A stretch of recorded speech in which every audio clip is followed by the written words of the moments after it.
तर भिवंडी नारपोली देवजी नगरमध्ये छत कोसळलं। सुदैवानं कुठलीही जीवितहानी ही झाली नाहीये। सर्व कामगारांना सुरक्षितपणे बाहेर काढण्यात आलंय। ही दृश्य आपण पाहतोय। मुसळधार पावसाचा फटका भिवंडीमध्ये बसलेला आहे। छत कोसळलेलं आहे। सुदैवानं यामध्ये कोणतीही जीवितहानी झाली नाहीये। अधिक माहिती घेऊया, आपले प्रतिनिधी अनिल गजरे आपल्या सोबत जोडलेले आहेत। अनिल,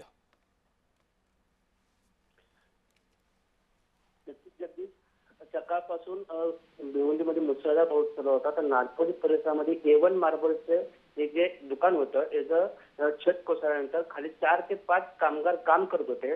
त्यांना बाहेर काढण्यात आलं त्या घटनेत स्थानिकांच्या मदतीने, पण यात कुठली जीवितहानी झाली नाही। कशामुळे दुर्घटना घडलेली आहे आणि यावेळेस घरामध्ये किती लोक होती?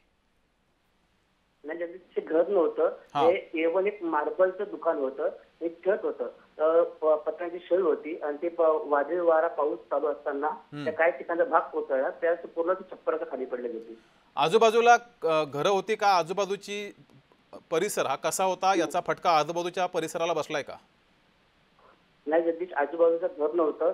एका साईडला नागपूरच्या साईडला रोडच्या बाजूला दुकान होतं, बाजूला 7 ते 8 फुटानंतर ते बाजूची वस्ती होती। ठीक आहे अनिल, धन्यवाद दिलेल्या या माहितीबद्दल।